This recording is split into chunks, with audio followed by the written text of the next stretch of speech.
जी नमस्कार साथियों, good morning प्यारे दोस्तों, जय हिंद, वंदे मातरम, राधे राधे।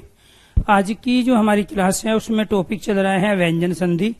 इससे पहले जो हमारी क्लास थी उसमें कुछ टेक्निकल प्रॉब्लम आ गई थी नेटवर्क से रिलेटेड, जिसकी वजह से वो क्लास हमारी पूरी नहीं हो पाई थी। और वो क्लास थी हमारी सैटरडे को, जिसमें हम चर्चा कर रहे थे व्यंजन संधि के बारे में। तो व्यंजन संधि के अंतर्गत हमने अब तक लगभग 7 कंडीशन कंप्लीट कर ली है। अगर मैं सही हूं तो एक बार सारे स्टूडेंट ओके कीजिए, यस कीजिए। आज हमें 8वीं कंडीशन पढ़नी है और 8वीं कंडीशन हमारी ये कह रही है कि अगर यहां पर शब्द आपका एक उद्धार, उद्धरण और पद्धति शब्द आता है तो इसका सही संधि विच्छेद आप कैसे करोगे, कौन से दो वर्णों का आपस में मेल होगा और कौन सी इसमें संधि होगी। तो यहाँ पर सबसे पहले हम उसको उसी रूप में लेंगे जिस रूप में वो शब्द हमें दिया गया है। तो ये हो गया यहाँ पे उद और धरण। जब दो व्यंजन एक साथ आए, चाहे वो संयुक्त व्यंजन हो या फिर दो व्यंजनों का अलग अलग एक स्थान पर होना पाया जाए, तो उनमें से पहले वाला व्यंजन आधा होता है, अर्थात ऊपर वाला व्यंजन जो है ये दय इसमें आधा होगा, ये वाला दय इसमें आधा होगा, ये वाला दय इसमें आधा होगा, और नीचे वाला व्यंजन पूरा होता है। तो जैसे हम यहाँ पे देखते हैं कि इन दोनों का कोई मीनिंग नहीं है और संधि के द्वारा जब तक सार्थक शब्द आपस में ना मिले तो उनसे नया शब्द बनाया नहीं जा सकता। तो इसका मतलब इससे पहले कंडीशन कुछ और थी और वो कंडीशन थी उत और हरण, और ये कंडीशन थी यहाँ पत और हाथी। इसका मतलब ये हुआ कि पहले कंडीशन ये थी, दूसरी कंडीशन में शब्द इस रूप में बना और तीसरी में जाके शब्द बना उद्धार, उद्धरण और पद्धति। तो प्यारे दोस्तों यहां पर कंडीशन क्या है, यदि तय के बाद में है वर्ण आएगा, यदि तय के बाद में है वर्ण आएगा, यदि तय के बाद में है वर्ण आएगा, तो इस वाले तय का आपको ये ध्यान रखना है दय में परिवर्तन होगा और है का दय में, तय का दय में, है का दय में, तय का दय में, है का दय में परिवर्तन। और नियम बनेगा। अब की बार मैंने क्या किया, पहले आपको एग्जाम्पल दे दिए, उसके बाद में नियम। इसी को बोलते हैं हम आगमन निगमन विधि। जब पहले नियम बाद में एग्जाम्पल निगमन विधि, और जब पहले एग्जाम्पल बाद में नियम तो उसको कहते हैं आगमन विधि, डिडक्टिव और इनडिडक्टिव मेथड। तो नियम ये बना, यदि तय वर्ण के बाद है वर्ण आए तो तय का परिवर्तन दय में, तय का परिवर्तन दय में तथा है का परिवर्तन दय में हो जाता है,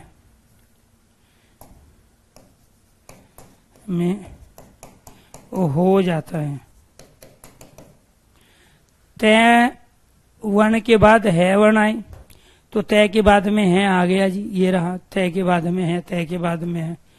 तो तय किस में बदलेगा, दय में बदलेगा। फिर क्या होगा, है किस में बदलेगा, दय में बदलेगा। तो ये आपको ध्यान रखना है कि यहां पर ये जो कंडीशन हमारी बनी व्यंजन संधि की है, क्योंकि दोनों के दोनों व्यंजन हैं, इसलिए व्यंजन संधि का उदाहरण हुआ।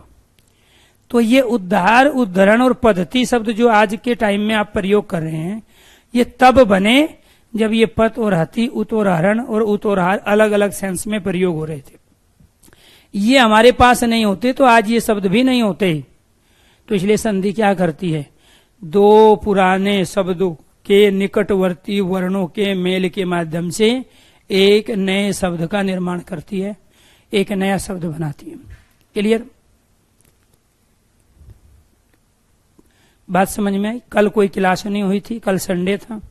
आपका शेड्यूल मंडे टू फ्राइडे को होता है, लेकिन बीच में दिवाली की ज्यादा छुट्टी होने की वजह से मैंने एक क्लास सैटरडे को ली थी। तो ये आपको ध्यान रखना है दोस्तों। ये हो गए आपके व्यंजन संधि। इसके बाद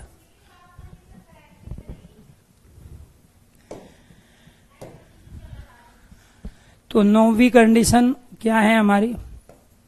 आपसे ये पूछा जा रहा है कि इनमें से शुद्ध वर्तनी बताइए कौन सी है। इनमें से शुद्ध वर्तनी कौन सी है?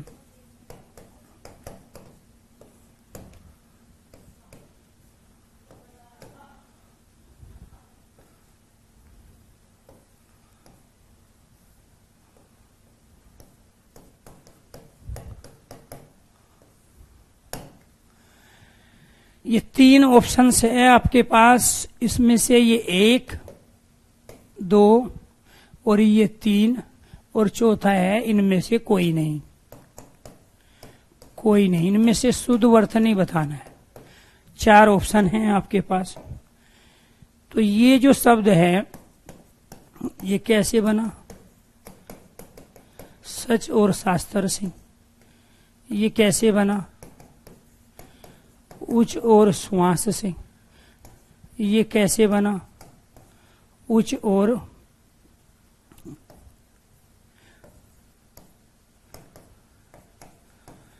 संकलता से। ये आपको ध्यान रखना है। इससे पहले ये क्या था? ये सत्य और शास्त्र के रूप में था, और ये उत और श्वास, और ये उत और संकलता। पहली जो कंडीशन थी वो ये थी, दूसरी में ये बना, तीसरी में जाके शब्द बना 300 साल बाद। इसका सही संधि विच्छेद क्या है? सत्य शास्त्र। सत्य मतलब श्रेष्ठ। तो जो श्रेष्ठ शास्त्र है वो क्या कहलाया? सच शास्त्र। ये भी वर्तनी सही है, ये भी वर्तनी सही है, ये भी वर्तनी सही है, और आप कह रहे हैं इनमें से कोई वर्तनी सही नहीं है। ये तीनों की तीनों वर्तनी सही है। इसलिए वर्तनी की पहचान, शाब्दिक अर्थ, पर्यायवाची, इन सब का पता हमें संधि के माध्यम से चलता है। संधि का कॉन्सेप्ट क्लियर? तो समझ लो, फिर आप वर्तनी भी कभी जिंदगी में गलत नहीं करोगे।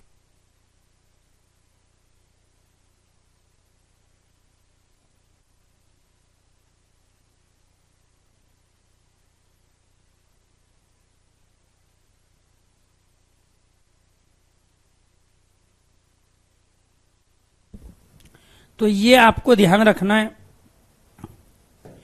अब नियम क्या बना उसको समझो। नियम है, यदि, यहां पे लिख लेते हैं,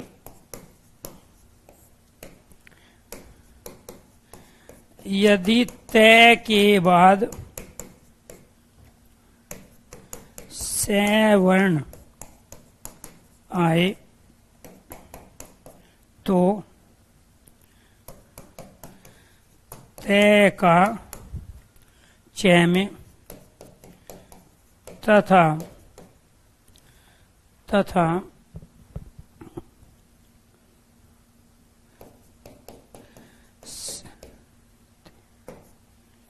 से का 6 वर्ण में परिवर्तन हो जाता है। ये है आपका 9वां नियम। कैसे? तय के बाद में से आ गया, यहां भी तय के बाद में से आ गया, यहां भी तय के बाद में से आ गया। ये वाला से, ये जो है ना, ये कैसे बनता है? ये वाला से और ए को मिला के, अगर इसमें रे है तो से और रे को मिला के, अगर इसमें री है तो से और री को मिला के। बात समझ में आई? तो तय के बाद में से आ गया जी, तय के बाद से आए तो तय का परिवर्तन किसमें होगा? तय का परिवर्तन च में। आधा तय है तो आधे च में बदलेगा, आधा तय आधे च में, आधा तय आधे च। और से का परिवर्तन छ में होगा, से का परिवर्तन। तो ये आ गया जी से। तो जब ये आ गया तो यहां पर क्या होगा?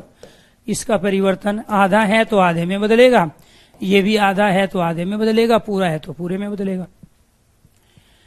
तो यहां श्रेष्ठ जो शास्त्र होता है सत्शास्त्र, उच्छ्वास मतलब ऊपर की ओर जो श्वास निकालते हैं उसको बोलते हैं उच्छ्वास। उच्च संखलता अर्थात जो ऊंची पर्वत श्रेणी है उसको उच्च संखलता के रूप में लेते हैं। ऊंचे मापदंड जो होते हैं उसको भी उच्च संखलता कहते हैं। जो उद्दंडता होती है, ठीक है, नटखट शैतानी, वो अलग शब्द होता है। तो यहां पर ये 9 कंडीशन आपने कंप्लीट कर ली। दोनों के दोनों व्यंजन हैं तो क्या कहलाए? व्यंजन संधि। इसके बाद कंडीशन नंबर 10। कंडीशन नंबर 10 क्या कहती है? यदि सम उपसर्ग के बाद कर क्रिया या कैसे बना शब्द आए। यदि सम उपसर्ग के बाद कर क्रिया या कैसे बना शब्द आए तो दोनों के बीच में, तो दोनों के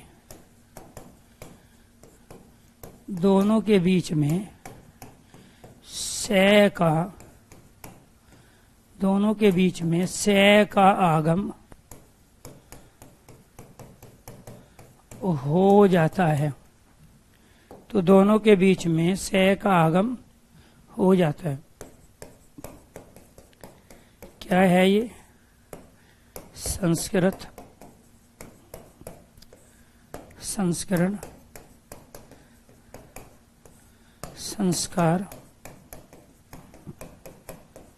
संस्कृति। कैसे बनेगा जी ये? सम और कर्त,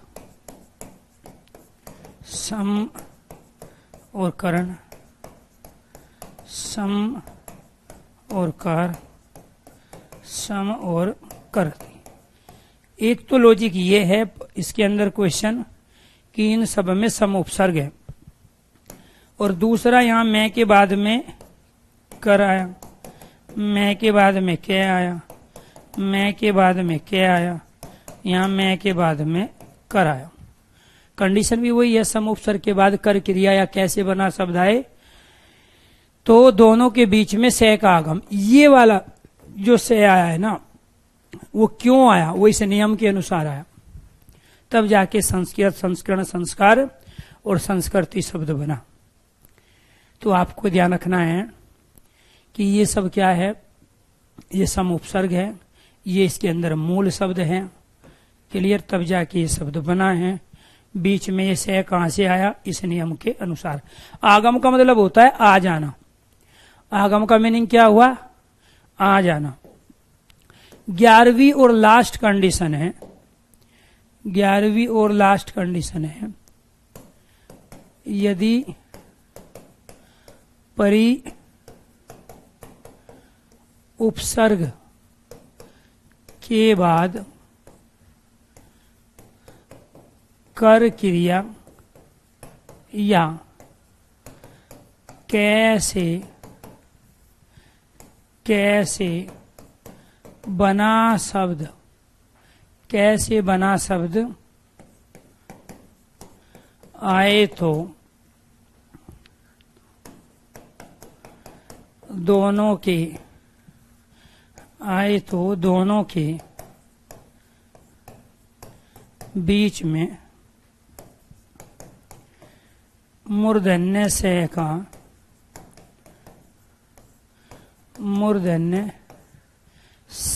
का आगम, मूर्धन्य से का आगम, मूर्धन्य से का आगम हो जाता है। कैसे होगा? मूर्धन्य से का आगम हो जाता है।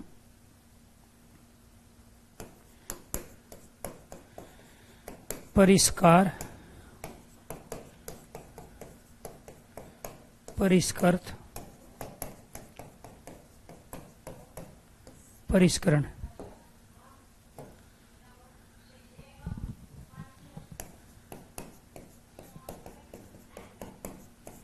परि और कार, परि और कर्त, परि और करण।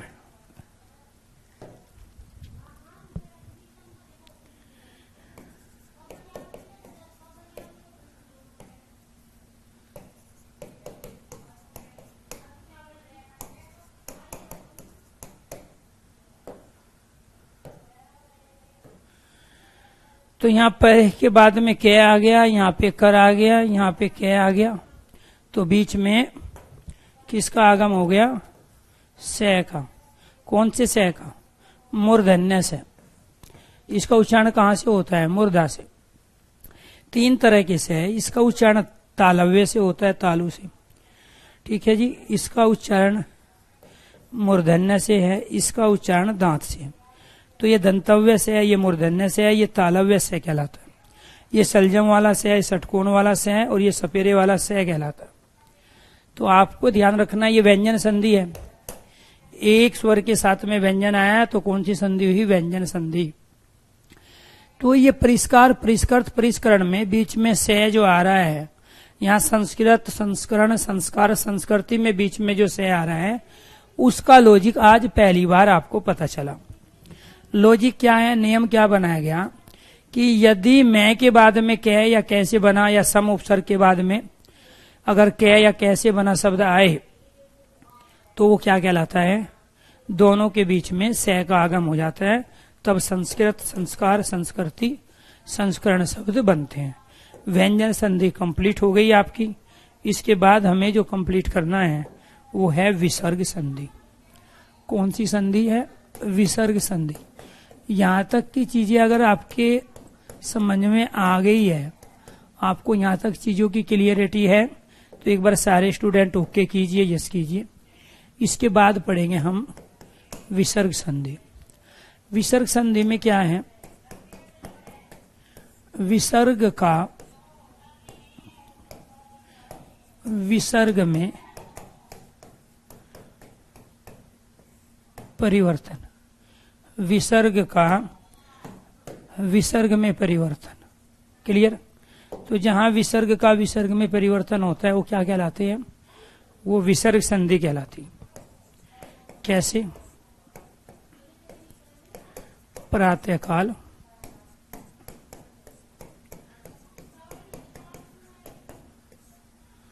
पुनः आगमन, पुनः आगमन,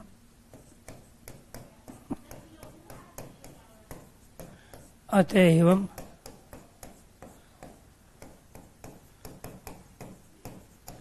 निःशुल्क। तो इनकी संधि कैसे करेंगे? प्रातःकाल कोई चेंज नहीं है, विसर्ग का विसर्ग में परिवर्तन हो जाएगा। विसर्ग का विसर्ग में परिवर्तन होके क्या बनेगा? विसर्ग संधि। निःशुल्क, बिना शुल्क के, बिना पैसे के। तो यहां पर जो कंडीशन आपकी बनी वो क्या थी? विसर्ग का विसर्ग में परिवर्तन। तो जहां विसर्ग आएगा तो वो विसर्ग ही रहेगा, इसलिए वो क्या कहलाएगा? विसर्ग संधि। पहली कंडीशन। दूसरा, रे का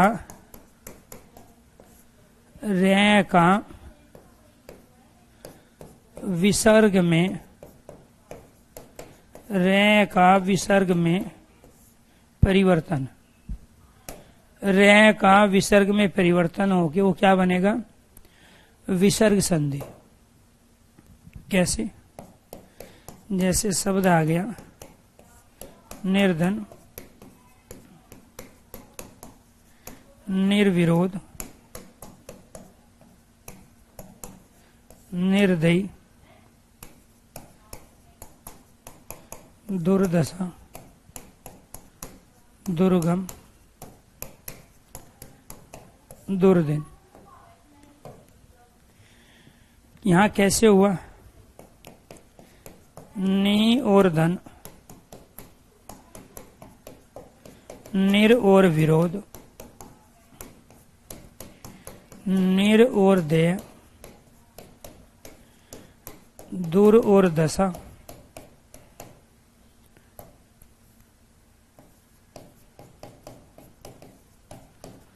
दूर और गम, दूर और दिन। इनमें ये सही संधि विच्छेद इसकी नहीं है। उसका कारण ये है कि यहाँ इस निर का और इस दूर का कोई मीनिंग ही नहीं है। तो फिर हमें क्या करना पड़ेगा? ये नी धन बिना धन के, ये नी विरोध बिना विरोध के, ये नी और दे बिना दया की, ये दू और दशा, ये दू और गम, और ये दू और दिन। तो आपको ये ध्यान रखना है कि यहां पर विसर्ग का रे में, रे का विसर्ग में, विसर्ग का रे में, रे का विसर्ग में, विसर्ग का रे में, रे का विसर्ग में परिवर्तन। पहली कंडीशन ये थी, दूसरी कंडीशन ये है, और तीसरी कंडीशन में ये शब्द बन गया निर्धन, निर्विरोध, निर्दय, दुर्दशा, दुर्गम और दुर्दिन। क्लियर?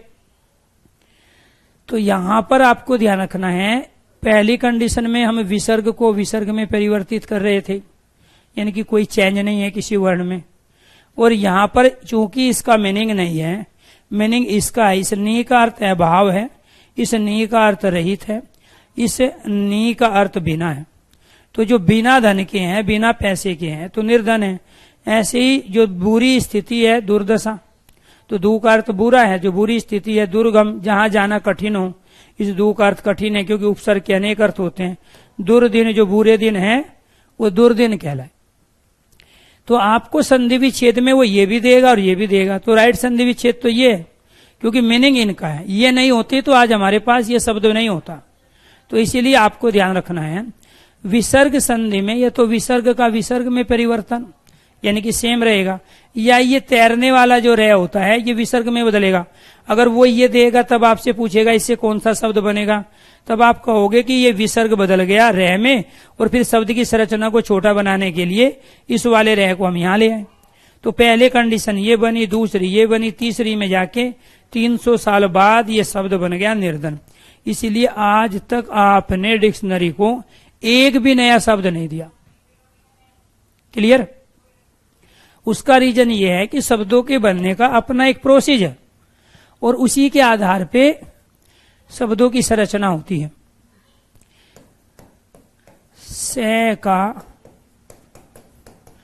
विसर्ग में, से का विसर्ग में परिवर्तन। तो ये वाला जो से है ये किस में बदलेगा? ये वाला से बदल जाएगा विसर्ग में। ये ध्यान रखना है। ऐसे यहां से शब्द आ गया निस्तेज, निसंदेह,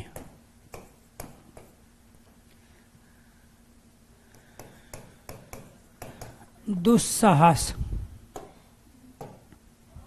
यहां पर क्या होगा? ये नी विसर्ग तेज, नी विसर्ग संदेह, और ये दू विसर्ग साहस। तो यहां क्या है? विसर्ग का से में, से का विसर्ग में, विसर्ग का से में, से का विसर्ग में। अगर वो ये देगा तब तो हम कहेंगे विसर्ग इस स में बदल गया, ये देगा तो हम ये कहेंगे स विसर्ग में बदल गया। तो विसर्ग का स में, वो भी आधे स में। तो आपको ध्यान रखना है इस वाले स का किसमें परिवर्तन हुआ, विसर्ग में। या फिर हम इसको ये भी कह सकते हैं कि ये विसर्ग इस वाले स में परिवर्तित हो गया।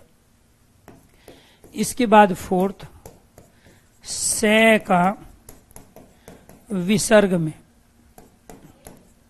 स का विसर्ग में परिवर्तन। स का विसर्ग में परिवर्तन कैसे होगा, यहां शब्द आ गया निश्चय, निश्चल, निश्चल बिना छल के, दुश्चरित बुरा चरित,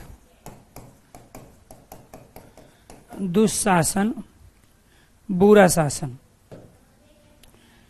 कैसे हुआ यहां, नि विसर्ग च, नि विसर्ग छल, नि विसर्ग छल, दु विसर्ग चरित्र, दु विसर्ग शासन। तो क्या कंडीशन है, विसर्ग का तालव्य स में, तालव्य स का विसर्ग में, विसर्ग का तालव्य स में, स का विसर्ग में परिवर्तन, ये कंडीशन बनी।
तो ये नोट कर लिया आपने।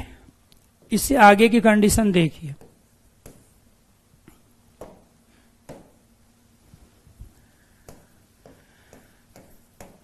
से का विसर्ग में परिवर्तन कैसे होगा जी? निष्फल, निष्काम,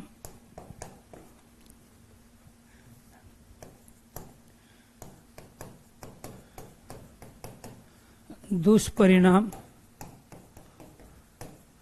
और दुष्कर।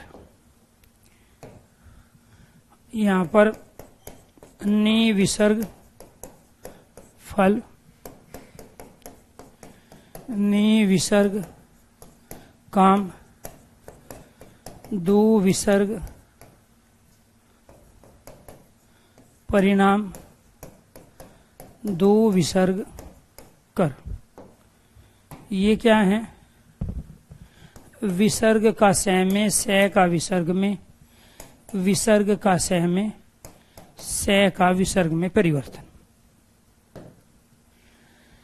जो बिना फल का है, जो बिना काम का है, जो बुरा परिणाम है, जो हाथ के लिए कठिन है। दु का अर्थ कठिन भी होता है, दु का अर्थ बुरा भी होता है। प्रत्येक उपसर्ग के अनेक अर्थ होते हैं। यहां इस दु का अर्थ कठिन है। जो हाथ के लिए कठिन कार्य है वो दुष्कर कहलाते हैं। नी का अर्थ बिना भी होता है, अभाव भी होता है, रहित भी होता है। तो ये जो कंडीशन आपकी बनी है दोस्तों, इसको एक ही कंडीशन में रख लेते हैं। और एक कंडीशन में कैसे रखेंगे? एक तो हमने यहां विसर्ग लिया, एक तैरने वाला रहे, एक ये वाला से है, ये वाला से है और ये वाला से। तो इन सबको हमने क्या किया? अब तक जो एग्जाम्पल आपको दिए गए वो सारे ये एग्जाम्पल थे। इनका हमने विसर्ग में परिवर्तन किया और विसर्ग चिन्ह जो होता है हमारा वो ये होता है। तो अब हम ये कह सकते हैं कि ये सारे विसर्ग में परिवर्तित हो जाते हैं, या फिर ये कह सकते हैं कि विसर्ग इन सब में परिवर्तित हो सकता है। तो ये है विसर्ग संधि की पहली कंडीशन। अगर कहीं विसर्ग आएगा तो विसर्ग में बदलेगा। तैरने वाला रह आ जाए, तीनों तरह के आधे से आ जाए तो किस में बदल जाते हैं? विसर्ग में बदल जाते हैं। अब ये शॉर्ट में रख दिया आपके सामने, और यही कंडीशन आपको यहां बताई भी गई। देखो ये कंडीशन आपको बताई गई विसर्ग में कि विसर्ग का विसर्ग में परिवर्तन होता है। फिर यहां ये वाला रे जो है, इस रे का विसर्ग में परिवर्तन होता है। ठीक है, इसमें सह का, इस वाले सह का, इस वाले सह का, और फिर यहां बताया गया ये मूर्धन्य सह का विसर्ग में परिवर्तन। और यहां इन पांचों कंडीशन को आपके सामने शॉर्ट में रख के बता दिया गया कि आपको केवल ये चीज ध्यान रखनी है कि जहां भी तीनों तरह के आदेश आ जाए, तैरने वाला रह आ जाए, विसर्ग आ जाए, तो वो सब विसर्ग में बदल जाते हैं। इसके बाद छठी और 6 कंडीशन हमारी ये है कि मन का जो विसर्ग होता है, मन के विसर्ग का औ में परिवर्तन, मन के विसर्ग का औ में परिवर्तन।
तो मन के विसर्ग का औ में जो परिवर्तन है, ये वाला जो विसर्ग है ये किस में बदलेगा? औ में। कैसे बदलेगा?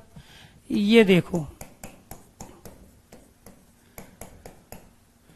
मनोविज्ञान,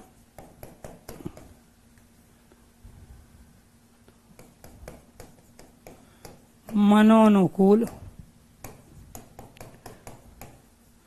मनोरथ, मनोज, मनोभिलाषा। अब ये सारे शब्द कैसे बने? यहां पर ये मूल शब्द मन था, जिसका अर्थ होता है अंतकरण। तो अंतकरण का जो विज्ञान है, चित्त का जो मनोविज्ञान है, वो मनोविज्ञान होता है। मन और अनुकूल, मनोनुकूल, मन और विसर्ग। यहाँ पे मन कहते हैं चित्त को, जो चित्त से जन्म लिया है मनोज। जो चित्त की अभिलाषा, इच्छा है, वो कहलाती है मनो अभिलाषा। तो यहाँ पर क्या हुआ? इस वाले विसर्ग का औ में परिवर्तन, या हम ये कहेंगे औ का विसर्ग में, विसर्ग का औ में, इस वाले औ का विसर्ग में, विसर्ग का औ में। जब हमें वो ये देगा तब तो हम ये कहेंगे कि ये विसर्ग औ में परिवर्तित हो गया, और जब वो हमें वो देगा तब हम ये कहेंगे ये औ किस में बदल गया? विसर्ग में। तो मन के विसर्ग का औ में परिवर्तन होके ये सारे शब्द बने। अगर ये औ ए और ऊ को मिला के बनेगा, ए और ऊ को मिला के ये औ बनेगा, तो वो गुण संधि होगी, क्योंकि ये दोनों स्वर हैं और स्वर संधि का ही एक भेद होता है, गुण संधि।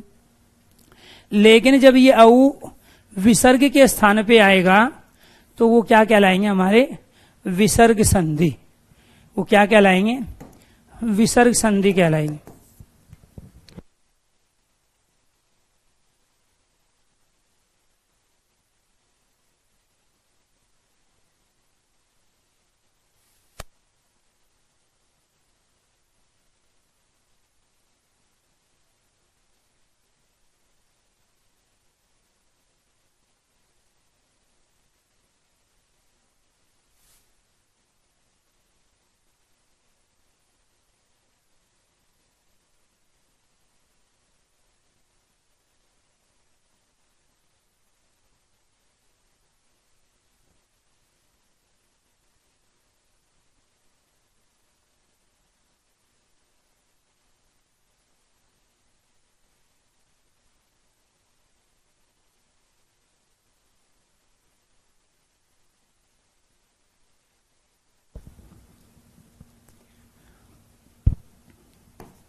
यस के विसर्ग का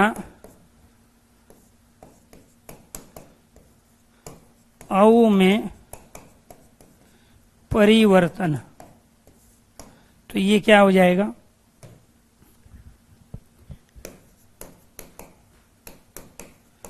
यशोदा, यशोधरा, यशोगान, यशोमति,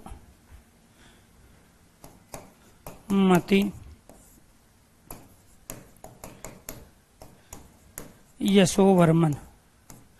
वर्मन कहते हैं निगलने को। यहां पर क्या होगा? यस विसर्ग दा,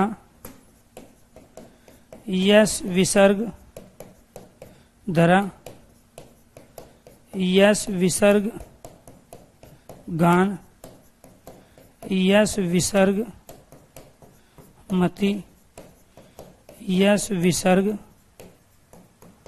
वर्मन। तो आपको ये ध्यान रखना है, विसर्ग का औ में, औ का विसर्ग में, विसर्ग का औ में, औ का विसर्ग में, विसर्ग का औ में, औ का विसर्ग में परिवर्तन।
विसर्ग का औ में परिवर्तन, औ का विसर्ग में परिवर्तन।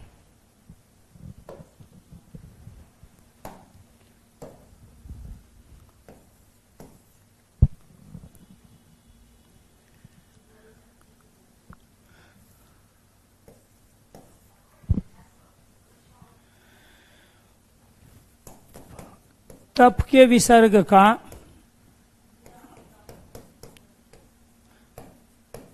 औ में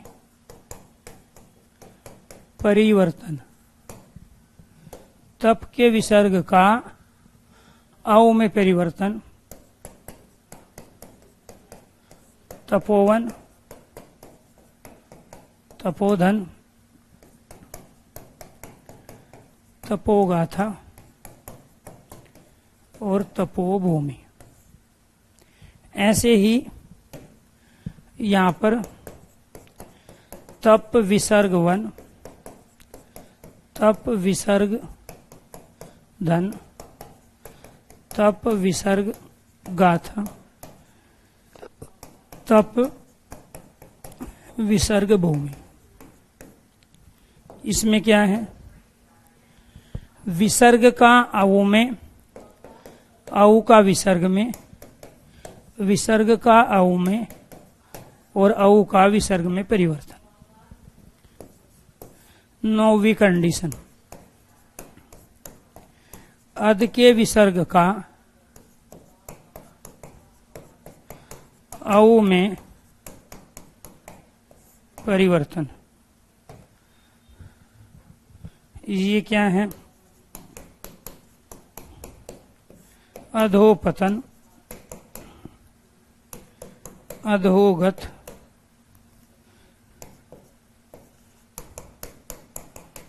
अधोगामी, अधोरथ। यहाँ क्या है? अध विसर्ग पतन, अध विसर्ग गत,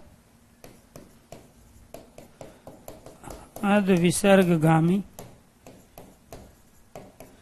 अध विसर्ग रथ।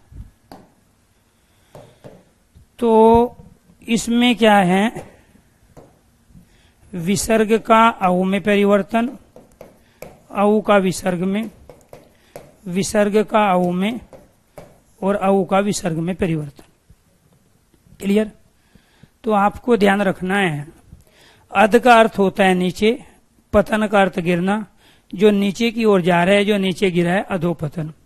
अध नीचे, गत जाना, जो नीचे की ओर जा रहा है। अधोगामी नीचे की ओर जाने वाला, अधोरथ नीचे की ओर लगा हुआ अधोरथ। जैसे सेवारथ सेवा में लगा हुआ सेवारथ कहलाता है, ठीक है। ऐसे ही अधोरथ नीचे की ओर लगा हुआ।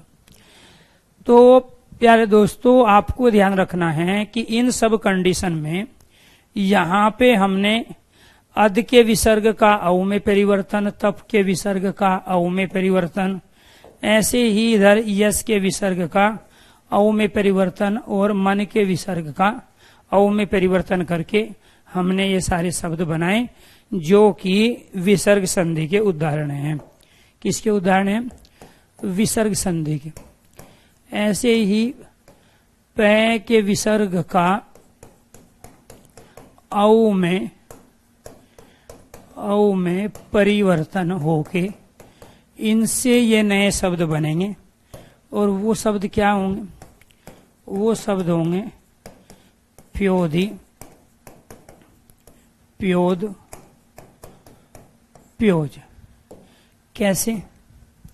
यहाँ पे पै कहते हैं पानी को, धी धारण करने वाला, पानी को जो धारण करता है वो कहलाता है समुद्र। पै पानी, दे देने वाला, पानी को देने वाला कहलाता है बादल। पै पानी, जय जन्म लेने वाला, पानी में जन्म लेने वाला कहलाता है कमल। तो विसर्ग का औ में, औ का विसर्ग में, विसर्ग का औ में और औ का विसर्ग में परिवर्तन है। इसके बाद शब्द आ गया हमारा सतोगुण,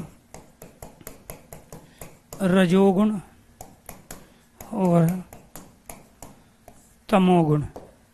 तो यहां आपको ध्यान रखना है, ये क्या है हमारा, ये सत और गुण, ये रज और गुण, और ये तम और गुण। तो ये क्या है, विसर्ग का औ में परिवर्तन, औ का विसर्ग में, विसर्ग का औ में परिवर्तन, औ का विसर्ग में। सतोगुण जो श्रेष्ठ व्यक्ति होता है, जैसे साधु, सन्यासी, मुनि, मैं रामदेव बाबा की बात कर रहा हूं, आसाराम बापू, राम रहीम की नहीं कर रहा हूं। यहाँ रज कहते हैं हम जो तामसिक प्रवृत्ति के होते हैं वो तमोगुणी कहलाते हैं, और जो दूसरे की चीजों को लेके उनको वापिस कर देते हैं वो रजोगुणी। ज्यादातर गृहस्थी लोग रजोगुणी होते हैं, साधु सन्यासी और तपस्वी लोग सतोगुणी होते हैं, और राक्षस प्रवृत्ति के लोग तमोगुणी होते हैं। तो विसर्ग का किसमें परिवर्तन हुआ, औ में।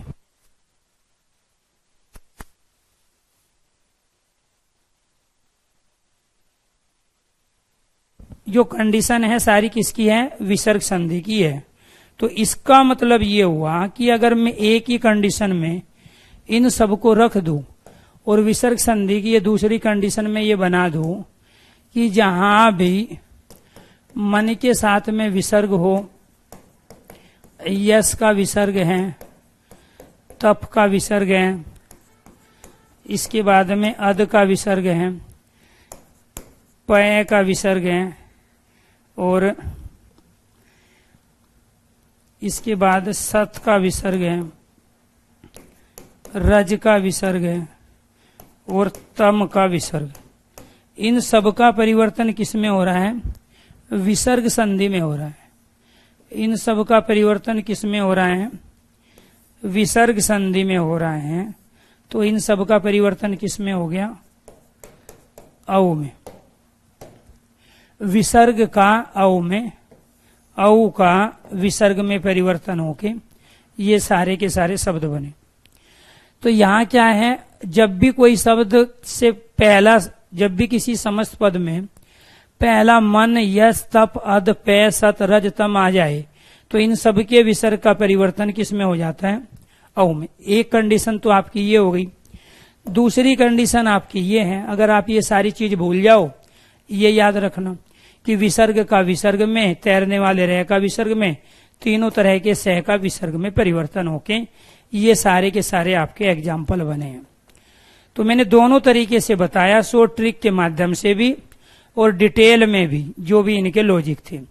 तो इसीलिए आपको ये ध्यान रखना है, बस विसर्ग संधि की ये दो कंडीशन याद रखना है।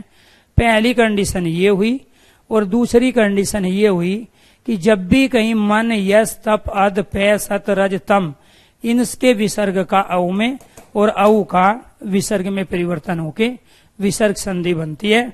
तो ये व्यंजन संधि, विसर्ग संधि, स्वर संधि के तीनों भेद अर्थात संधि वाला पूरा जो टॉपिक है वो हो गया कंप्लीट। और सभी दोस्तों को नमस्कार, धन्यवाद। कल की क्लास में लेंगे।